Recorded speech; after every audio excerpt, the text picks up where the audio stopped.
그 다음에 이제 아까 말씀드린 대로 보료를 약재에 넣고 볶아서 쓰는 경우가 있습니다. 즉 말하자면 약재를 고체 보료와 함께 볶아서 보료를 분리시키는 방법이다. 혹시 여러분 보셨는지 모르겠는데 뭐 펑 튀는 과자 이런 거 있죠, 동그란 거. 이 보니까 차에다가 큰 솥에다가 모래를 시커 부어놓고 기름하고 부어놓고 그래가 요거 조그만한 걸 넣으니까 한참 됐으니까 보다 크게 이렇게 되죠. 이제 그 방식이 우리 약재를 볶을 때도 그 방식과 같은 방식을 보료를 넣고 볶는 방식이라 이렇게 한다. 그럼 여기 보면 부초라고 있죠. 부초. 밀기울을 넣어서 밀기울을 솥에 깔아놓고 연기가 나면 그때 약재를 넣어서 볶아서 밀기울에 있는 열이 약재에 같이 이렇게 작용을 해서 고루고루 약재가 볶이도록 한다.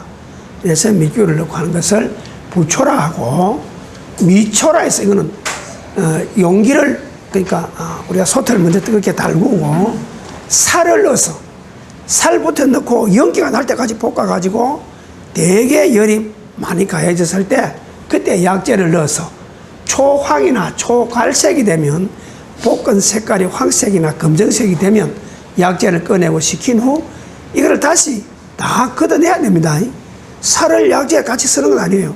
볶아내고 나면 쇠를 쳐서 그 약재나 밀가루 같은 거는 다 없애야 된다. 토초다. 센 불로 흙을 가요. 흙을 먼저 솥에 넣고 열을 가해서 흙 냄새가 나면 약재를 넣고 볶아가지고 약재에 흙 냄새가 빼어 들어가고 나면 채로 흙을 제거한다. 이와 같은 방법으로 모래를 넣고 초를 하게 되면 이걸 사초, 모래사자, 사초를 하고 합분초, 대합조개 가루를 넣어서 볶는 경우도 있어요. 그리고 활석분초라 해서 활석가루를 넣고, 활석은 한약재입니다. 그 합분도 우리가 약재로 쓰는 거예요. 볶는 방법이 있다. 그 다음에 액체 보료, 우리가 식초나 술이나 우리나 이런 액체 보료를 약재와 함께 볶는 방법이다. 그래서 사용되는 액체 보료로는 꿀물, 식초, 소금물, 생강즙, 살뜨물, 기름, 우유 등이 있다. 지난번에 우리 공부할 때 뭐랬습니까? 음양각을 양지, 염소 기름에 구워서 약재를 쓰게 되면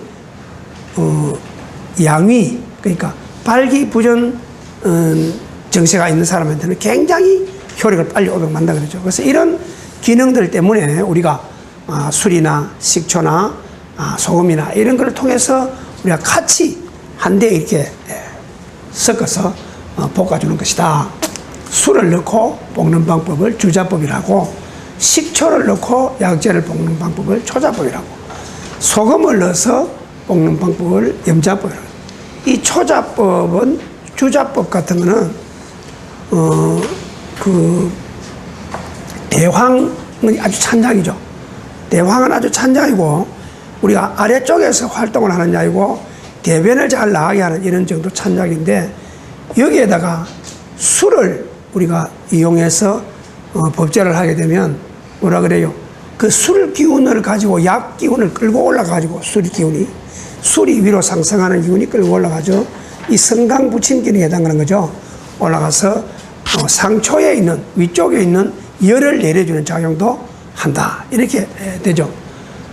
그 다음에 이제 소금, 두충을 우리가 소금물에 적셔서 볶아서 쓰는 이유는 신장으로 들어가서 신허요통, 신장 기능이 안 좋음으로써 올 수 있는 허리 통증을 제거하기 위해서 빨리 신장 기능 쪽으로 약을 끌어들이기 위해서 소금물에다가 볶아 쓰는 거죠. 그 다음에 생강, 밀작, 우리가 환기 같은 약을 그대로 써도 관계가 없죠. 좋죠. 좋은데 거기다가 꿀물에 이렇게 우리가 적셔서 볶아서 쓰게 되면요, 노골노골 아주 그 찐득찐득한 느낌이 있으면서 그 기운이 몸에 들어가서 우리 몸을 보호해 주는데 굉장히 좋은 역할을 한다고 되어 있습니다. 그 다음에 기름에 볶는 방법, 이런 방법들 있죠. 그 다음에 또 지약한다. 이 지약한다는 것은 물에다가 약재를 이렇게 좀 담궈 놓는, 우려 놓는 방법입니다. 약재를 액체에 오래 담가두는 방법으로 잘게 썰어서 명주천 자루에 담아 공기가 통하지 않게 밀폐시켜 물에 담궈둬야 되는데, 봄에는 5일, 여름에는 3일, 가을에는 7일, 겨울에는 10일. 이거를 보면 더울 때일수록 짧은 기간 동안 담궈되고, 겨울에 물이 차니까 좀 오래 담궈야 된다 하는 내용이겠죠. 발효법. 이 발효법은 물론 옛날에도 우리가 그 발효법을 많이 활용을 했습니다만은, 최근에 와서는 한약재를 포함해서 우리가 지금 여름이면 여름, 봄이면 봄, 가을이면 가을, 이런 우리가 뿌리를 쓰는 약재라 하더라도 우리가 풀잎이나 꽃이나 이런 것을 발효시켜서 효소식품으로 한약재 종류들을 만들어 먹는 방법이 굉장히 발달되고 있습니다. 앞으로 아마 여러분들이 이 효소 담그는 법도 저희가 우리 같은 멤버로 있는 교수가 있습니다. 한번 특강을 우리 요 졸업하고 고학과정 가고 나면 특강을 해서 효소식품에 대한 여러분들 그 많은 지식을 얻을 수 있도록 제가 해드릴 거예요. 근데 사실은 내막을 잘 모르는 독성 있는 이런 약재를 가지고 뭐 하려고 노력도 많이 하겠지만은, 이제 앞으로 우리가 여러분이 전문가가 되고 나면 칡 같은 거, 전에 한번 제가 말씀을 드렸는지 모르겠는데, 칡이 좋지 않습니까? 우리 몸에 술을 오래 먹는 사람도 좋고, 우리 몸에는 여러 가지 좋은 기능들이 많아요.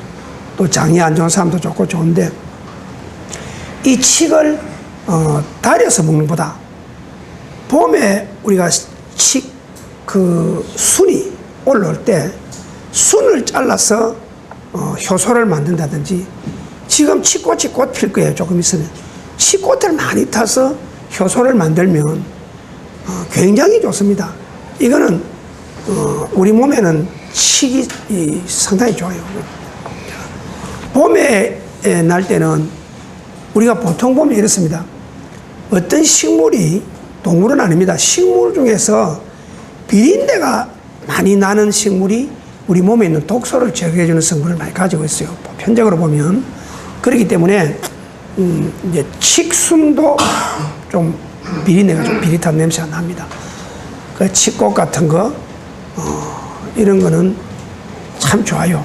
그 효소 식품으로 만들어 놓고, 효소는 오래 가야 되거든요. 뭐 90일, 70일 이래 가지고 효소를 만드는 재료는 설탕밖에 없어요. 다른 거는 꿀이나 설탕밖에 없는데, 꿀보다 효소를 만드는 데는 설탕이 더 좋아요. 또 효소가 잘 돼, 그 실패율이 적습니다. 근데 그걸 뭐 70일이다, 90일이다 이게 발효됐다고 해서 먹는 거는 설탕 먹는 거하고 같아요. 효소는 최소한 6개월 이상 1년 넘게 가고 2년, 3년 가야 소위 말해서 당도, 브릭스가 떨어져야 됩니다. 이 설탕이 가지고 있는 당도 성분이 나오면은 그건 효소가 제대로 된 효소라고 볼 수가 없거든요. 그래서 단맛이 거의 없을 때까지 가려면 한 3년, 5년 걸립니다. 그래서 그게 이제 완전히 우리가 이 포도당이 됐을 때, 그럴 때 섭취하는 것이 좋거든요. 여러분이 잘 관찰해 보면 그렇게 할 수 있는 재료들이 굉장히 많습니다. 한련초라고 들으신 분 있죠? 한련초가 요즘 인터넷에 한련초 한번 쳐보세요. 많이 나옵니다. 그 항암작용도 있고, 특히 뭐 정력에 좋고 여러 가지로 나오는데, 이제 그 한련초를 우리가 인터넷에 떠도는 정보를 다 여러분 것으로 만들 필요는 없어요. 좋다 하면 흔하니까. 저도 뭐 한련초에 대해서 관심이 없는 사람이었어요, 사실은. 왜 그러냐면 저는 정통 한약파이기 때문에 아주 그 한이서에 수제되어 있는 이런 약재만을 고집하고, 뭐 누가 항암작용하면 거의 뭐 뭐귀 밖으로 잘 듣는 이런 성격인데, 지난번에 행사에 갔더니 한련초 얘기가 자꾸 나오고, 우리 학생들이, 우리 총동무들이 보면 이런 정보를 자꾸 가져가요. 그래서 내가 아래 일요일 날 갔다가 월요일 날 오후에 수업 때문에, 어제 수업 때문에 늦게 내려왔는데, 가보니까 밭두렁 넘두렁에 막 한련초가 막 깔렸어요. 한련초라는 풀을 딱 떼서 잘라놓고 조금만 5분, 10분 있으면 새까맣게 버려요. 예. 그래 많은데, 또 그걸 뭐 요즘 촌에 가면 논두렁, 밭두렁에 거의 이 제초제 칩니다. 약제에 쓰기 때문에 제초제를 천 땅에 그 농약 성분이 없으리라는 법이 절대 없거든요. 땅 속에는. 그렇다고 해서 그게 뭐 풀이 안 올라오는 것도 아니고 잘 자라요. 이래 되는데 지금 하얀 꽃이 조금 펴고 있더라고요. 그래서 저는 뭐 그거 생각은 없고, 내가 먹을 생각은 없는데, 한련초를 많이 하는 사람 있죠. 그 다음에 또 뭐 야간문 아시죠? 또 야간문에 대해서 또 아주 매니아들이 있어요. 뭐 야간문 캐를 뭐 온 산을 누비고 술을 몇 말씩 담아놓고 사는 분들도 있고, 이제 어떤 그런 한 번씩 한번 시음해 볼 필요가 있어요. 만들어서 한 번씩 먹어볼 필요도 있고, 여러분이 직접 경험해 볼 필요는 있어요. 여러분들한테 맞다면 또 좋을 수 있죠.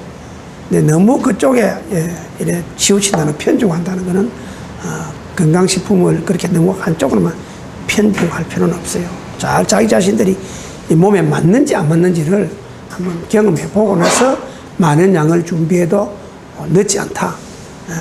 이 지구상에는 항상 필요한, 우리가 꼭 필요한 만한 그런 식물은 존재한다. 이렇게 이해하면 됩니다.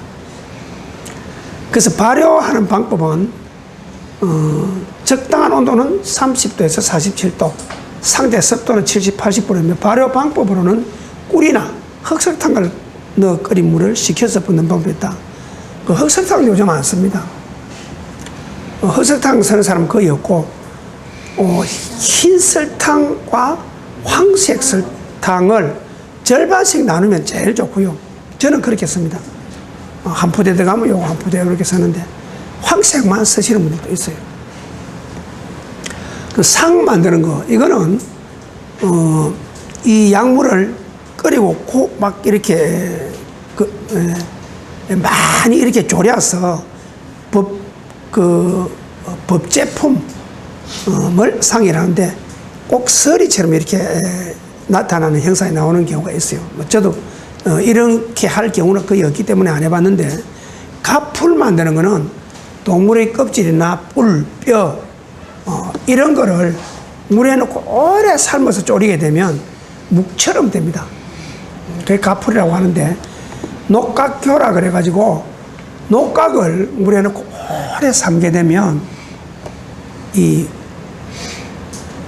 풀처럼 이렇게, 묵처럼 이렇게 되죠. 그런데 이제 그거는 접착성은 거의 많이 없는데, 악교라는 우리 약자 있죠. 악교주. 전에 한번 보여드렸던가요? 저쪽에 보면 조그마한 알맹이, 나중에 쉬는 시간에 제가 한번 보여드릴 테니까. 이 악교는 어디 쓰는 거냐 하면, 나전칠기, 통영 나전칠기 같은 데 가면 접착제, 나무와 나무를 딱 부는 거. 네, 그 공장에 제가 여러 번 가봤는데, 그 악교를, 풀을 물에, 24시간 늘 끓여놓고 작업을 안 할 때도 그거를 끓여도 있을 정도로 녹여서 씁니다. 그 재료는 뭐냐면, 망아지 그 껍질을 녹여서 만든 거예요. 우리 한방에서는 그걸 어디에 쓰는 약재로 되어 있냐면, 피를 만들어냅니다.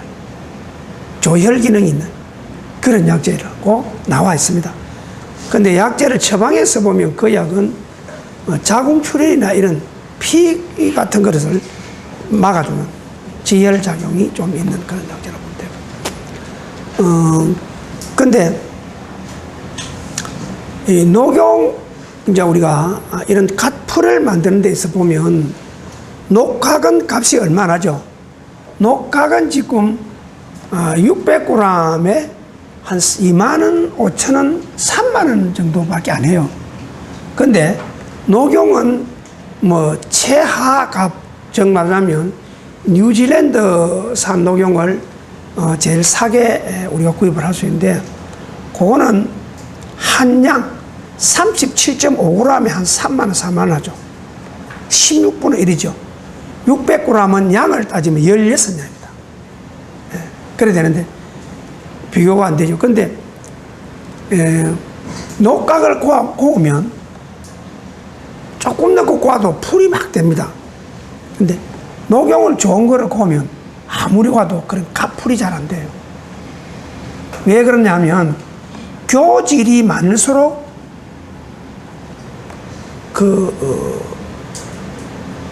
이 교가 많이 됩니다. 교질이라 하는 거는 뼈가 각질이 많을수록 교가 많이 된다. 녹용은 각질이 되기 전의 그 육질이 대부분이거든요. 그러니까 과도 풀이 잘 안 된다. 그러니까 어떤 사람은 이런 말은, 와, 전에 무슨 한의원에서 녹용 연근을 집에서 먹으니까 조금만 찬데 나눠도 막 묵이 돼 있는데, 어느 집에서는 돈을 엄청 떼주고 녹용을 넣어지는데 묵이 안 된다는 거예요. 그래서 내가 아주 참 알아듣게 설명을 해줬는데, 요즘은 그 녹용이 성분이 좋다 나쁘다는 판정을 뭐로 하느냐 하면 회분 함량으로 표현합니다. 회분 함량이라는 것은 각질입니다. 각질이 몇 프로 되어 있느냐, 지금 좀 얼마나 뿌리 되어 나가는 과정이 얼마나 오래됐느냐. 오래된 뿌리 되거든요. 6월 7월 6월 말 하순 7월 초에 안 자르면 그때부터는 계속 뿌리 대가 올라가요. 밑에서부터 뿌리. 그럼 가을, 늦은 가을 되면 털이 싹 다 빠져보고 꼭 솥불처럼, 그렇죠? 그 겨울에 왜 산에 가면 노루들 보면 뿌리죠. 그렇게 돼버린 거예요. 그러면 물론 가둬놓고 키우는 우리 사슴이야 적시에 딱 잘라서 관광버스 한 대 쫙 불러 모아서 피도 나눠 마시고 뿔도 잘라서 팔면 되는데, 농가 소득이니까.